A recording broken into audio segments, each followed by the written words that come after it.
How many cups of coffee would you drink a day when you're out and about on your job? Tasting 500 cups a day. 500?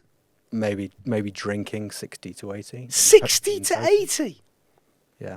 Going to the back and forth to the toilet all day. Our guest today is Will, and he is a director of coffee at a company called Packed Coffee. Hello, Will. Hi. Welcome to the show. Welcome, Will. Thanks. Hi. A director of coffee. My very first question, what does a director of coffee do? That's a great question. It's an unusual job title. I'm not sure there are many of us about, but given Packed Coffee is a coffee company, my job is to oversee everything coffee that we do. And what we do extends through the supply chain right the way through to coffee farmers all over the world. It includes coffee roasting operations in the UK, distribution to consumers all over the UK directly through the letterboxes. So it involves quality control over that, but also involves global logistics, moving coffee around on shipping containers. It involves going to visit farms to run best practice workshops to get them producing great quality coffee. It involves all kinds of crazy things. So director of coffee kind of just covers the entire coffee supply chain from every aspect: logistics, supply chain, and quality. Joe, I think we need to explore, bearing in mind today's episode will be all about coffee, our own feelings about coffee. Do you enjoy coffee? And if so, which is your coffee of choice? I fucking love coffee. I'm so excited that you're in the room. I'm even more, in fact, it's not excitement now, I'm quite daunted at the director of coffee. You're basically like, what was Al Pacino's character in Scarface? Scarface coffee. His name was Scarface. I've never seen Scarface, astonishingly. Okay. Do you know what his character was? I can't remember his character. Anyway, we'll go with you're like Al Pacino from Scarface, who's just like the boss of all the hohen, but it's actually Hoffy. That's how I'm looking at you right now. So I'm a little bit daunted. But back to the question, I love coffee, yeah. And my coffee of choice is your classic flat white. But I do prefer a piccolo, if I'm honest. A piccolo? A piccolo. I'm not sure. I think maybe I did ask a barista once what a piccolo was. It's like, is it a double shot? Yeah. So it's a double shot. It's like a flat white, but less milk, Yeah, and in a small. A bit smaller. It's just in a smaller cup. So it's like a small flat white, but it's called piccolo. What is the difference between a flat white and a latte? I think you should aim that question at our coffee expert, Tom. Well, it's a question I've often wanted the answer to. What's the difference between a flat white and a cafe latte? It's a great question, and it's essentially the names for coffees are really just an excuse or a very good reason not just to have ratios of espresso to milk on a menu, because all the drinks that you serve in a coffee shop are based off a single or a double espresso, and then the different drinks are just a different ratio of espresso to milk. So you have a macchiato, that's about 1-to-1. Then you have a piccolo, which is about 3-to-1.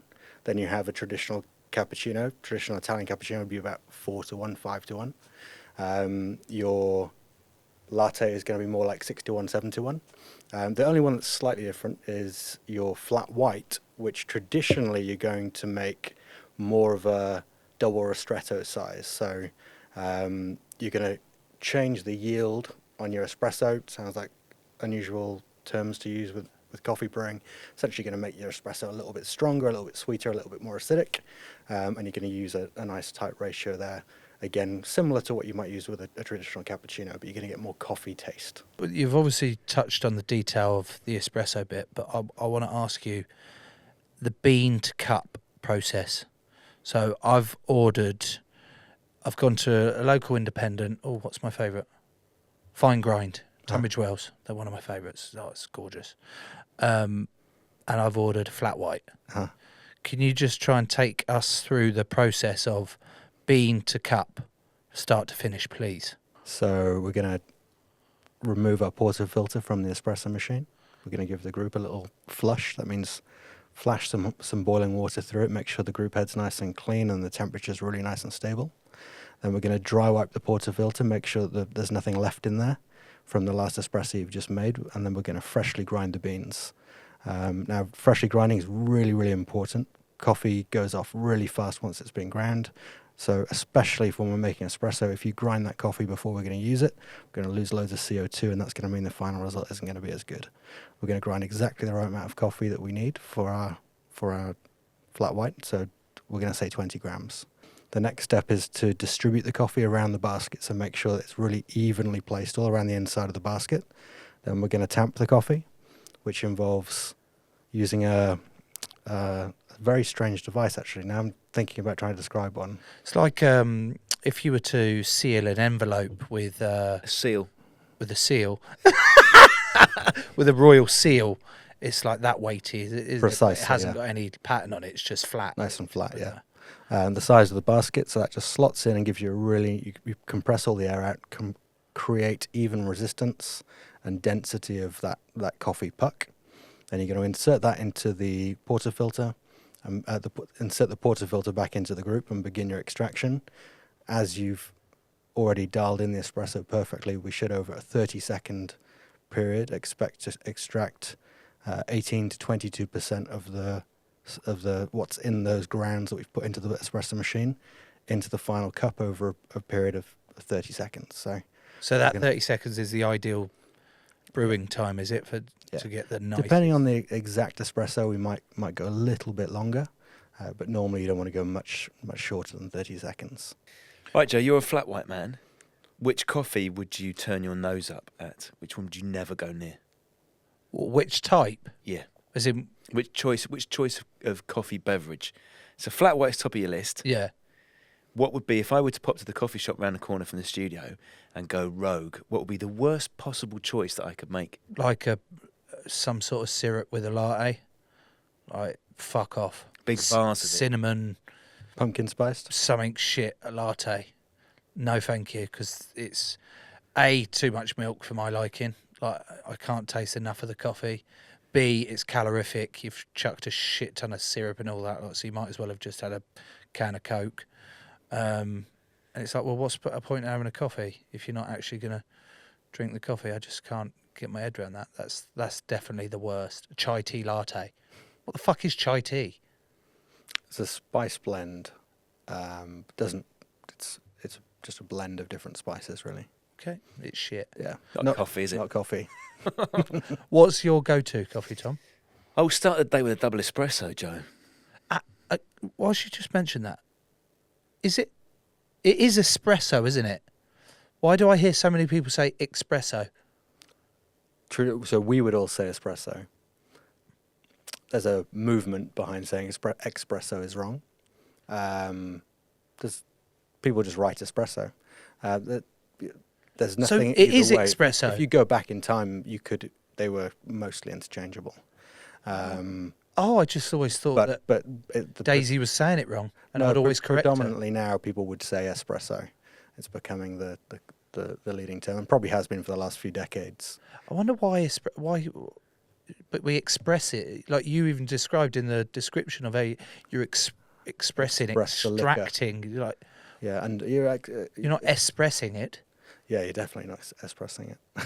Oh. It's that kind of like steam train, I guess. That thought of hot water, steam, pressure, doing things fast and quickly and to order creates that express feeling. But espresso is what we tend to use now.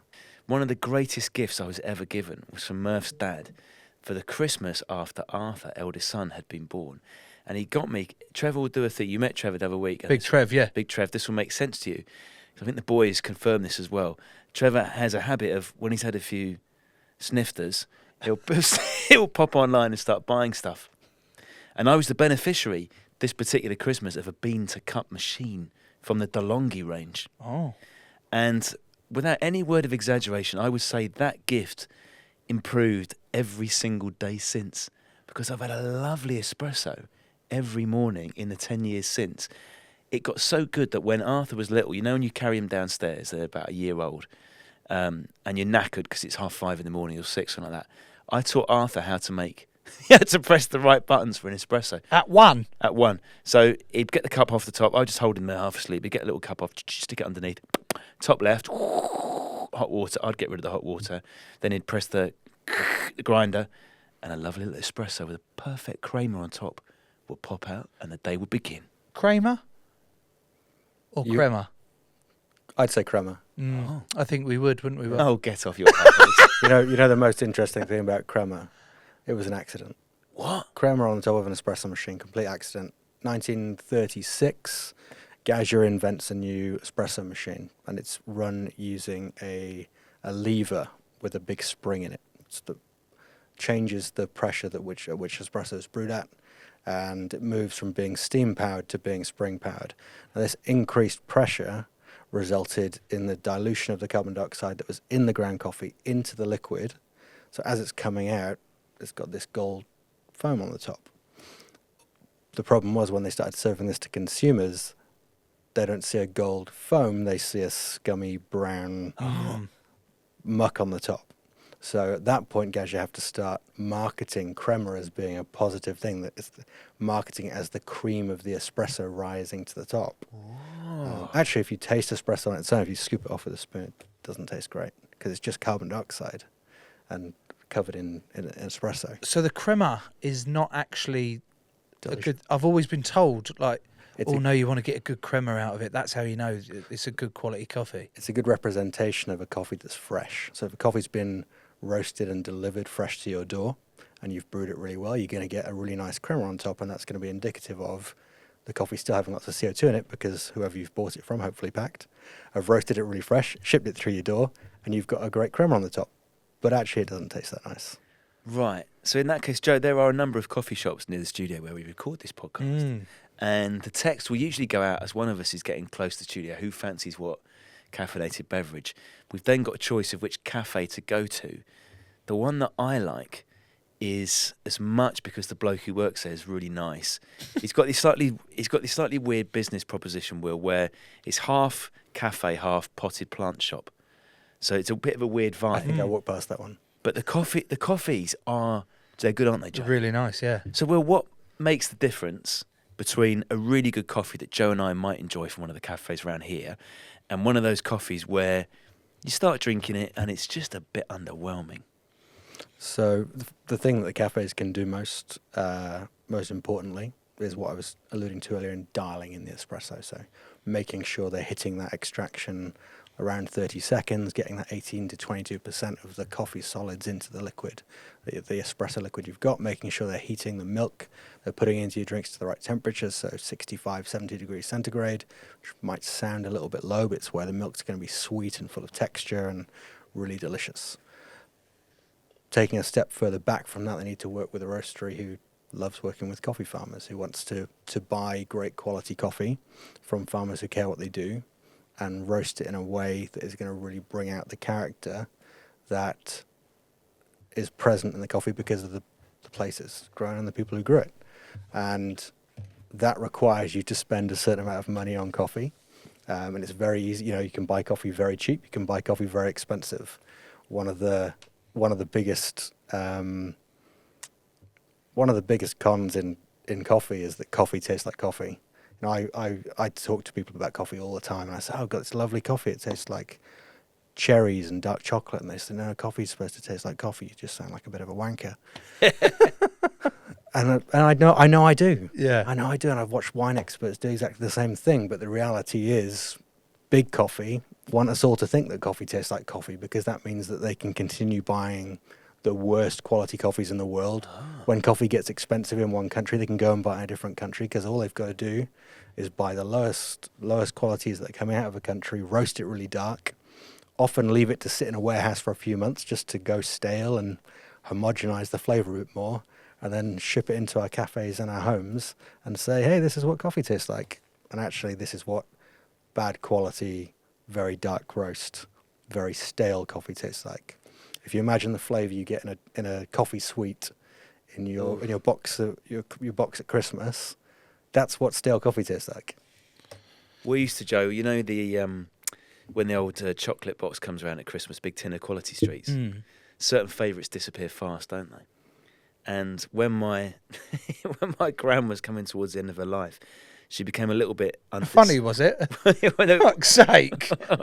You giggle at when my gran was about to die. You've just giggled. She had a couple of unfortunate things that happened towards the end. The first was that her memory wasn't great. So my dad once gave her a book of short stories for Christmas, and she would read the same short story every day and be blown away by the twist at the end. The other thing was that she was a bit less discerning with the quality street than everyone else. So she was the one you could always get rid of the coffee creams off because you could just... Here you go, Nan. Yeah. Fill your boots. Right, Joe, we've done a lot of theory so far. I feel we should get into the practicalities because, Will, you have come armed with many things. Joe, in front of each of us in the studio, we have 5 mugs, 4 which are currently empty, and one of which in front of each of us contains some instant coffee. Oh. I'm sorry about the instant. What? I ain't touching that instant. Have I got to drink that instant? Let's all have a little sip on the instant. Right, are we drinking instant? Hang on. Can we ask Will first? Will me drinking this instant affect my taste buds for the rest of the coffees? Yes, so the reason for tasting the instant is to give your taste buds a reference point, because your taste buds in your brain are better at detecting the differences between things than they are at detecting absolute based on your memory. So if I just brought one coffee in for you to taste, you might go, oh yeah, that tastes all right, but it tastes as good as everything else I've had. Tastes like coffee. Tastes like coffee. So we're doing 4 different coffees in total, and you've got your 1 extra mug at the end in case you're a spitter. In coffee, you're a spitter or you're a swallower. Depends if you want to drink the coffee or not. So tell me, you've already addressed that you're going to be filling your vessel because you want to get some sleep tonight. Is that right? We're recording this podcast after 4 o'clock in the afternoon. If I were to drink the amount of coffee that Will has brought in, I would be awake till 6 in the morning, which would be great if I was going out tonight. Yeah. I'm going back to my mum and dad's. It's half term. My mum and dad will be in bed by about 10:15. My kids will be in bed hopefully by about 8:30. So I would be sitting by myself on the sofa at my mum and dad's without anything to do. Babe station. I'd suggest with a bucket of chicken and a big bottle of whiskey. Yeah. When I travel, I drink enormous volumes of coffee, and rest assured, some fried chicken and a couple of whiskeys before bed, and I'm away. Right, how many cups of coffee, before we start doing our own tasting, how many cups of coffee would you drink a day when you're out and about on your job? Traveling Honduras, Guatemala, Colombia, maybe tasting 500 cups a day. 500? Maybe drinking 60 to 80. 60 to 80? Yeah, going to the back and forth to the toilet all day. How do you look so normal? Like someone who would consume or just spit 500 coffees a day and consume 60 coffees a day. Why are your eyes not like... there's that cartoon that's just like eyeballs that are fucking bloodshot just walking around like that. Why aren't you like that? I assume maybe they are. Maybe I don't normally... Maybe I originally looked like something else. So you're drinking 80 cups of coffee a day. How big are these coffees? These are proper coffees? Yeah, so Espresso. each coffee would be the size of this A mug? Yeah. Is that out of work purposes or because you really like coffee? Or both? Those days it's out of work purposes. On a day when I'm at home and just enjoying it, I might drink 5 to 10 cups. There's 80 cups a day, Joe. I think we need to zoom in on this because it's a ridiculous figure. Are you not... There's no other way of putting this, Will. Are you not shitting yourself all day long? No, it keeps you pretty regular though. This is fucking fantastic. This is really good. Do you find, Joe, when you have your first coffee of the day that it tickles things along?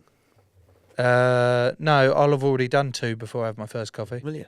Yeah, I'm a good 5 or 6 a day, man, aren't I? So I'll probably have 1, 2 before I leave the house. So I'll have my Sorry, coffees or shits? shits. Yeah. Then I'll have my coffee. I'll either make one out of my... I used to have a... it's called a Portavia portable espresso machine from... Fuck knows where did I buy it from? Bella Barista or something like that. And it's because it's all in the case that I can just pack it all up and I can take it to travel with the boys, and it makes a lovely fucking espresso on it. But it took up a lot of the kitchen space, and my wife didn't really enjoy it. She didn't really enjoy doing it. She liked a coffee but didn't really enjoy making it. So I bought her one of those Nespresso button virtuoso or something like that. Make it easier. She actually struggles with that one more than she did with the portavia, for fuck's sake. But anyway, so I'll have that. I'll have coffee, or I'll stop one on the way, and then I'll have another one, another shit when I get to work. So I presume that's where the coffees really nudge things along. Why am I going through my shit route rather than coffee? And then at work, I'll probably have 2 or 3 coffees as well on top of that with the boys. Yeah.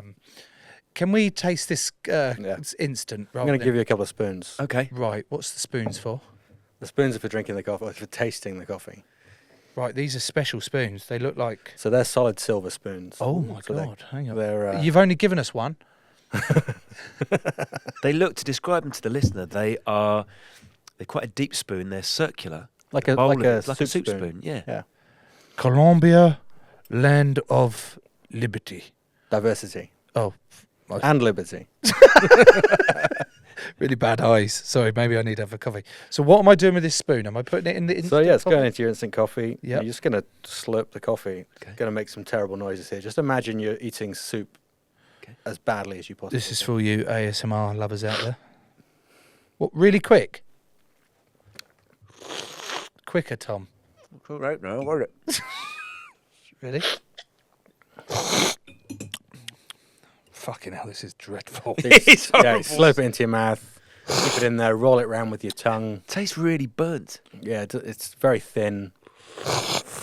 Not pleasant. I mean, if I had to write some taste notes for this, I'd probably be looking at rubber, maybe some cereal or biscuit characteristics underneath.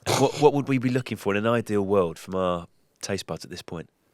So you're looking to assess the mouthfeel of the coffee, so how it feels in your mouth, how it moves around, the acidity. So if there's anything you might think of like orange or apple or grape. There's no fucking orange and apples in No, this. there's This is nothing. arse. Joe, I'm pleased to say we've got a better coffee here. So Will has passed me a white flask and he's instructed me to fill my cup to about a third. So I'll now pass you the flask, fill up one of the mugs in front of you. Thank you for passing the white packed coffee thermal flask, actually, Tom. Yeah, Thermal or thermos? thermos. 1-1. Right. Okay. So hopefully here you're going to get much tastier results. So this first coffee is from a group of women in Brazil in a region called Três Pontas. They produce natural coffee, so it's coffee that when it's picked from the trees as a cherry, it's left in the cherries to dry before it's exported. What do you mean as a cherry? So coffee grows as a cherry. What? Coffee grows as a cherry on a bush. Coffee's a cherry. Yes. The coffee is the seed of the cherry. But What? the seeds grow inside red cherries that form Fuck. on bushes. Coffee never- grows in cherry. I've never actually thought about this. I just thought the coffee beans were just like... Beans on a bush. But I where did didn't you even ever see that? I didn't even think Lots they were of really people said to me they thought they were like peanuts underground or... Yeah, like I just don't. I thought you just gathered up all these coffee beans. So did From- I. Don't know why I'm smirking. So did I. Where'd you get baked beans from? They also come from bushes, I believe. What? Baked bean bushes. I guess like peas. So coffees are cherries. Coffee grows as a cherry. You get 2 beans inside each cherry. And part of the thing that creates the character in really delicious coffee is the way that you get the coffee beans from out of the cherry and dry them ready for export. Right. Okay. So they're like the seeds. They're like seeds of a cherry. But Stones. what do you mean stones? Why don't cherries have stones? They're stones of the cherry. Yeah, like two stones inside a cherry. Yeah, but if they're this, if I took a coffee stone out of a cherry, a coffee cherry, and I planted it in the floor, in the ground, would it grow a coffee tree? Yes. So it's a seed. I think a stone is also... Oh, for fuck's sake! Right, okay. like an avocado. Here we go. Stone would be a seed. Thank you, So Will. I'm doing the same process. I'm slurping Slurp a like go-go. bad coffee, bad Yep. soup. Yep. Oh yeah, that's got more to it, hasn't it? So I would describe this as being more winey. What are your thoughts, Joe? It's less. I'm getting much less burnt flavouring at the back of my throat. Would you say you can detect something that is like acidity now? Yes. And something that is It's coming like, after though. Yeah. It's like Okay, now I can taste it. I don't know. Maybe it's in my mind, but it feels cleaner. It's definitely Like cleaner. it's. And if you make sure whilst it's in your mouth, you're breathing in and out through your nose, because that's what's really going to allow you to detect all the flavours that are going on. It feels to me, Joe, a lot more subtle. I can't really taste sweetness. No sweetness. I can taste my tongue. What's happening when you breathe in and out through your nose? Are you picking up anything there? Joe's not breathed through his nose for a long time. I haven't. It's a big nose. So I'm struggling to breathe. Look, I can smell wood. Maybe your nose smells of wood. I think my nose does smell of wood. I think it's got anything to do with the coffee.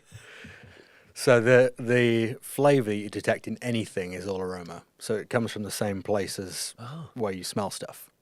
So to be able to detect flavour in anything, you've got to be breathing in and out through your nose. And if you're not doing that, the aromatic volatiles, the little things that are flavour that need to escape from the liquid or whatever's in your mouth and get up behind your nose, so it's called retronasal olfaction, get up behind your nose and trigger your olfactory bulb to tell you there's different flavours existing in the liquid. They've got to be moving around. So whatever you're drinking, wine, whether you're eating whatever food it is, or if it's coffee, you've got to be breathing in and out through your nose whilst it's in your mouth to really get it up there and detect all the unique, delicate flavours.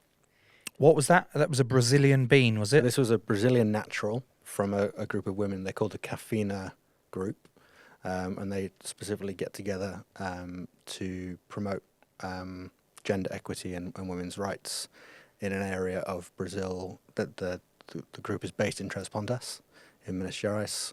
They're a really great group. They're doing really amazing things, and they produce absolutely delicious coffee. So this next one's, again, a natural coffee. So we're taking the cherries off the tree and allowing them to dry out in the sun for a period of around 4 weeks, 28 days. Okay, So well, let's dip a silver spoon, Joe, in this coffee. Tell me what you think. Have you drunk before? Yeah, but Will said you got to do it like quick. Look how quick Will does it. I'm trying to do it quick and it went up my nose. Show us, Will. That's a hell of a technique, isn't it? Go on, Joe. Yeah, that's nice. Because you had a bit of a tip of the spoon as well there.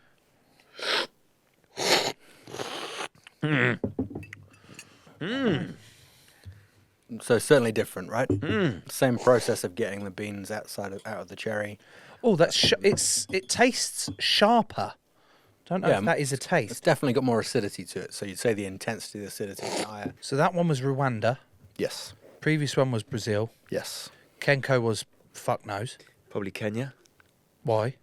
Kenyan Coffee Company, Kenko. Is that what that stands for? It did originally start off as Kenya. I'm not sure how much of their coffee. Are you sure, will mate? be. Because I'm pretty sure the bloke who owns Kenko's called Ken. And he's just gone, it's my company. Yeah. So I think you should fact check before you put We'll check that one. Okay, thanks. I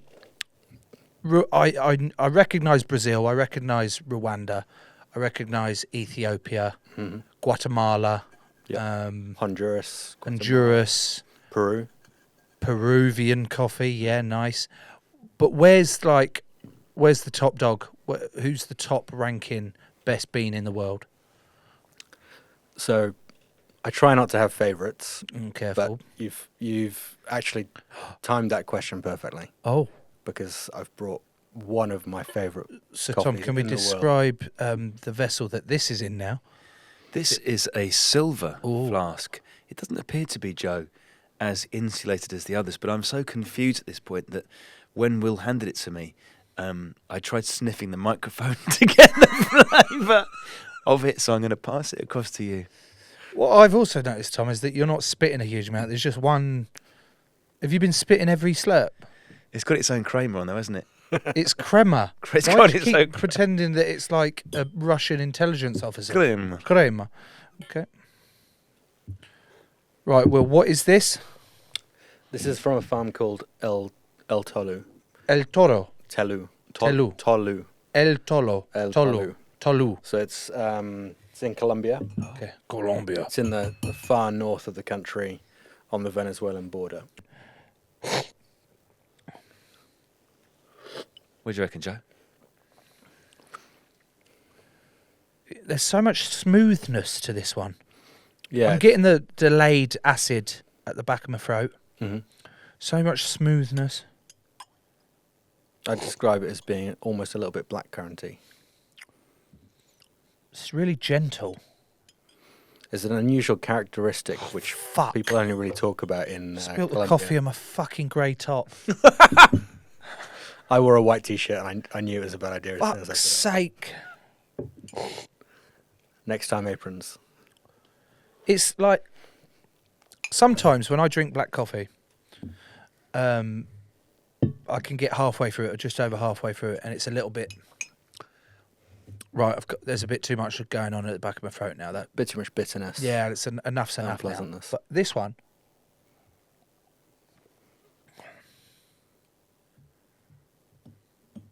Oh, I could just drink that. Is that your favourite? Yes. It's a character that Colombians call softness, which is very difficult to describe, but it's just... I Yeah, think how does something taste soft? But it just... It it's does, silky but it does, and yeah. gentle It's and so... delicious all at the same time. Sweetness, acidity, everything's going on, and everything just works together in harmony. Joe, we need to have some adverts. Shall we have a break here? Maybe go and get a coffee or something? Ladies and gentlemen, people of the world, the Joe Marler Show is going on tour in 2023. Like, properly on tour. A real life tour. Tour. Our debut show sold out within 6 hours. What the was the line? This time we're going even bigger. We're getting even bigger. Are we? This time we're going even bigger! We're going to Glasgow, the London Palladium, Birmingham, Manchester, and Bristol. Cider. You'll see glorious scenes like this. This. The Great Wall of Vaginas. And this.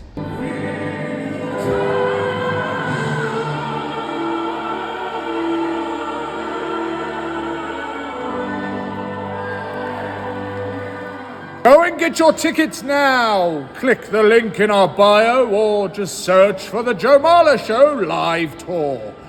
Please.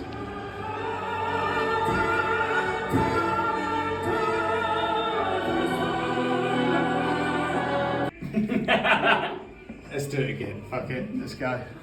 Right, those were the adverts. I am still buzzing off my tits, I add, because the coffee's starting to really kick in. How many have I had today? 1, 2, 3, 4, 5.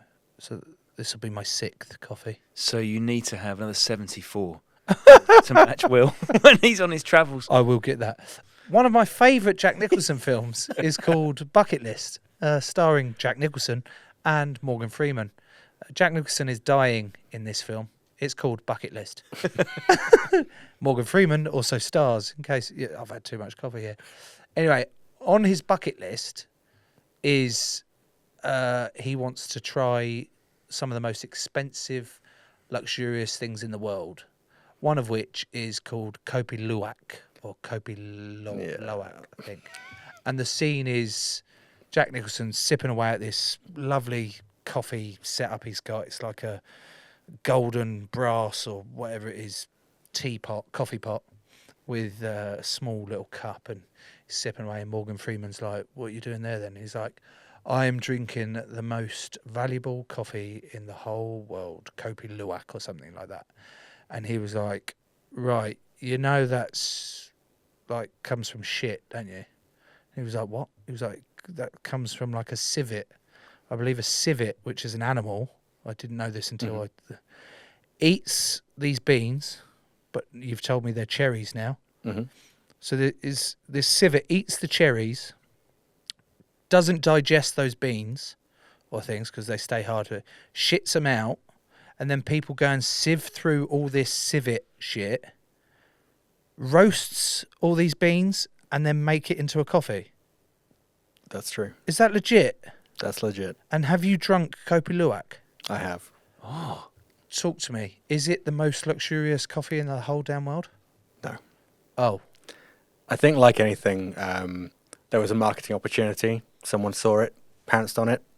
The story goes that the civets live freely and wildly in the rainforests, and go and search out these coffee trees that happen to be all over the place. And being wild animals, they pick the ripest cherries from the trees and eat those, and then they employ people to just run around the forest to pick up all the poo from the civets. But we live in a commercial world, and unfortunately, when something gets going like that, it results in battery caging of civets and force feeding them cherries, and not even force feeding them ripe cherries, just strip picking cherries from coffee trees, shoving them in. If you look online, there's plenty of photos and videos of big industrialized facilities where unfortunately civets are really badly looked after. Yeah, and the reality is the coffee doesn't taste that great. And my job is to go out and find coffee farmers who have capacity to grow the best coffee in the world, just anywhere, and ideally in the most remote places where they don't already have access to a supply chain, so we can get them involved in a supply chain that can reward them properly, and say, hey, if you produce the best coffee in the world, we'll pay you really high prices for that coffee, and we'll have really happy customers, and you'll earn a wage that means you can have a happy family. And going out and doing that results in significantly higher quality coffee than the Kopi Luwak that I've tasted. can we touch on your barista championships section, please? So you competed in the barista World Barista Championship? I competed in the UK Barista Championships. Barista Championships. I would have loved to make it to the Worlds, but I was competing at a time when there was amazing talent in the UK barista scene. Lots of people don't realise that the UK has been a leader in coffee for decades, both in barista practices, but also in green coffee trading and quality coffee trading, and creating the specialty coffee movement worldwide. So there's been multiple world barista champions that have come from the UK. Some of them run businesses in London and across the UK, and produce really fantastic coffee. What's your go-to design on your So I would latte art? for the barista championships always went for a tulip, which is kind of it looks like pouring 3 hearts in a row, and you get a So really that's nice the kind of classic. tulip shape. What's some of the most difficult ones to do? I've seen someone I've seen someone succeed and do a swan. Yeah. And gone, how the fuck have you done that? Manu Tuolangi from the English World, he is phenomenal. Yeah, I've heard The amount of time to be fair to him, the amount of time he's had out injured, you'd expect him to be fucking good at just there practicing, and it's just whips it up just as quick as that, and I'm like, oh my God, how are you doing that? And he's like, milk. I went, what? He said milk. That's one of his longer answers, isn't it? Well, he said, you got to get the milk right, mate. It's all about how the consistency of the milk is like a bit like paint, like Dulux. Exactly. Like as you're rolling around the thing, it just sticks to the side, doesn't it? And then when you talk to people about pouring latte art, when people really try to learn to do it, most people are concentrating on the act of pouring the milk. Actually, the thing he's getting to there is the key is actually all in foaming the milk really well. If you foam the milk perfectly, the latte art just comes. It'll come naturally. Really simple, yeah. Whereas if you're not foaming your milk right, you're kind of pushing around trying to find something that you can pour with your milk. You've spoken so passionately about coffee, and obviously with expert knowledge, because you've been doing it for how long now? Since 2005, 17 years. Fuck. So you know your onions / beans, but you've also touched at moments on the social impact that coffee's at. Like, it's more than just about the coffee. You spoke about the Brazilian coffee, that the women, the caffeinas. What is it? The caffeinas. The Caffeina Group. Caffeina Group. Like, talk a little bit more about the social impact that what you're doing has on those groups around the world. Yeah, I mean, this is what really I love drinking coffee, but this is what really drives me day to day. The coffee industry is one of the biggest industries on the planet. It is, after oil, the most traded commodity in the world. So transactions of green coffee happening day to day are enormous. And Fuck. people make millions and millions of dollars out of the trade of coffee. That doesn't mean as a liquid it's the second most kind of traded or anything like that, but the transactions that go on, people buying and selling it just to make money. And they manipulate the market based on demand and supply. Coffee is traded as a commodity, so it's traded like oil, like sugar, like pigs' rear ends, like orange juice. They're all commodities that you can go online and find a price for. And those commodities are traded, the daily price is essentially based on what a speculator is willing to pay based on what they see global demand and supply being. And it bears no relation to the cost of production. So for the past 2 decades, almost every day of the week, that commodity price has been, or on an average day of the week, that commodity price has been below the average cost of production. And it can be that low because the farmers who produce it live on a parcel of land that they've inherited from their family who might have been farming coffee for 3 generations, and they have coffee trees on it. So at its absolute minimum, the cost of production is those farmers going and picking cherries off a tree, getting the beans out of the inside and selling them on to someone else. But that doesn't take into account the fact that the family might have to get involved. They might have to have the kids go and farm that coffee. They might have to have the kids go and pick the cherries, which is child labour. They might have to go and ask family and friends to come and help them pick the coffee. They might not even get enough money to go and buy food with the money they get from the coffee. So not only are they picking cherries to get some cash in, they're also growing corn on the farm, and that's the majority of their nutrition for the whole year. And that is the reality of coffee farming on most farmers around the world. Most farmers I go and meet are in enormous amounts of debt because they have to borrow money to be able to put food on the table, to avoid their kids having to work on the farm rather than go to school. And kids growing up on coffee farms don't want to continue working on coffee farms. They are not fun, happy places. Now, these are families that live in the rainforest, some of the most beautiful areas I've ever seen in my entire life. And they're fantastic places to live, and these people want to protect the areas they live in. You know, they don't want to deforest. But in some cases, that's what it comes down to. They have to cut down a load of trees to plant some more coffee just to be able to make enough money to have some form of living. And what we can do is we can say, you know what, we're not going to trade coffee like that. We're going to go and find coffee farmers who are really proud of what they do. And every coffee farmer I've ever met is really proud of being a coffee farmer. They're really proud of what they produce. And say, hey, look, let's turn this around. Let's say you just start producing coffee from the land you've got available to you right now. You continue to protect the forest that you've got, because almost all of them are protecting an area of forest themselves because they love living in it. And we'll continue to buy that coffee. We'll develop a relationship, and we'll make sure that you're earning enough money so that the family can afford medical care, can afford to put food on the table, so the kids can go to school, and so you can have a happy life. And for me, it's been fantastic. You know, there's a farmer, Fiber Vega, I started working with on a farm called El Cairo back in 2014.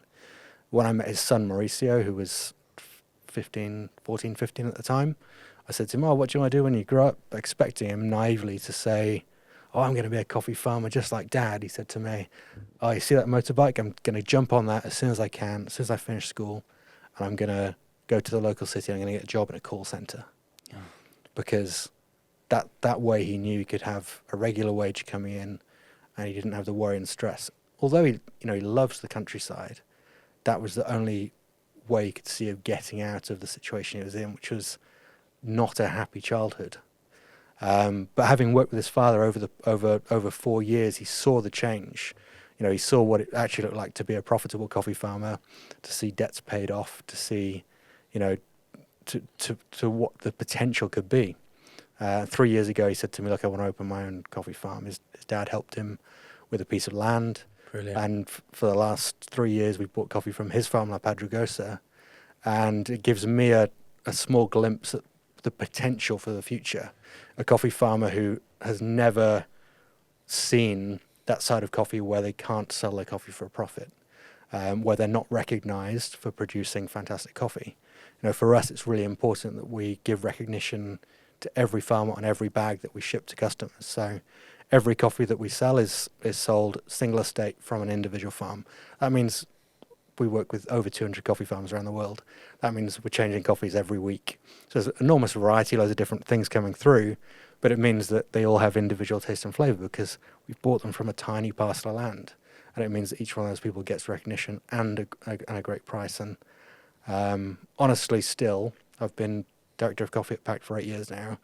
It makes the hairs on my neck stand up just talking about it now in a studio, and going out there and seeing it, you wouldn't believe the change it makes to people's lives. Seeing kids go to school, be happy, in 3 continents, North America, South America, East Africa. You can see it clear as day on your face, how passionate and how much joy it brings to you. Yeah. In not just, you're not just producing coffee because you want to make money. Of course, that's a big part of what you're doing. Everyone needs a job and everyone wants a job. But you're also passionate about wanting to help the farmers that are doing it, and they're not screwing them over with shit prices for their coffee, and actually working on those relationships. And you can taste the difference in what you're coming back with, because essentially it's made with love, and that connection is, we're not going to screw you over because we know that you're going to produce great beans for us. And it's brilliant to see, and it's brilliant to have that approach and that attitude towards your work. I think it's great. Yeah, the hope is, people who drink coffee sit there and go, I can drink one of the best cups of coffee in the world every morning, and it costs me almost nothing in comparison to buying the worst coffee in the world every morning. And I know it's literally changing the way coffee's traded, changing people's lives every single day. This episode, Joe, has taken us to so many places I didn't expect. The only place it didn't take us, which I was really surprised at, where does the name Cup of Joe come from? Only because... Cup of Joe. Oh, yeah. Cup of Joe. Hang on. Do I know this? Oh, hey, man. I'll just grab a cup of Joe, please. Joe... John Coffee. No, that was way back. Anything to do with Java? Java, Joe. Could be. Where does Cup of Joe come from, Will? So I looked this up in advance because I thought Joe's going to want to know. So there's a couple of possible places. Java is one. It's a shortening of Java, another word which was often used to describe coffee. But also in 1912, there was a new senator for the Navy in the US called Joseph Daniels, and he banned alcohol from all naval vessels. So as a point of disrespect to him, the rumor is sailors called coffee Joe because it was the strongest drink available on the vessel. So they'd say, "Do you want a cup of Joe?" I think I prefer that one to the Java one. We'll go with that one as where it's come from. I like that. Cup of Joe. Give us a cup of Joe. Mine would be really shit and bitter and... what would you taste like if you were a coffee, Tom? What I'm going to switch it around. I think we need to give tasting notes for each other. Oh. Tom, what would I taste like if you had me in your mouth? As a coffee. As a coffee. I think you would be full-bodied. Very, very well played there. Yeah. I think you would be... Price it sell by date. Slightly... You'd be like a ginger nut latte. Oh, thanks very much. The worst of all coffees. No, you'd be a ginger nut skinny latte. Like they'd use see-through milk with a hint of chili in it to provide warmth. So basically the most disgusting possible coffee beverage. Yeah, I'd say so. Great, thanks for that. Will, thank you so much for coming on, mate. It's been brilliant. Like Tom said, it wasn't just about sitting here going, oh, he's brought some coffee on and we're just talking about all the different types of coffee. The stories at which you came up with and told us all the ins and outs of where the coffee comes from and the impact it has on on the coffee farmers and what you're trying to do at Pact is just brilliant to see. So long may it continue. Thank you, mate. Thank you. If any of your listeners want to try Pack Coffee, Oh, they can use the code. What was it? Coffee with Joe. Coffee with Joe. Coffee with Joe. Free V60. Okay. Stick it on top of their mug. Really? Rewind a couple of secs, and they'll Oh, amazing. Get the We'll instructions. get that in the description link or something Yeah, like that. for Coffee the with listeners. Joe and any new plan, and they can get a free V60 thing for brewing their coffee up. Amazing. Superb. Thank you, Will.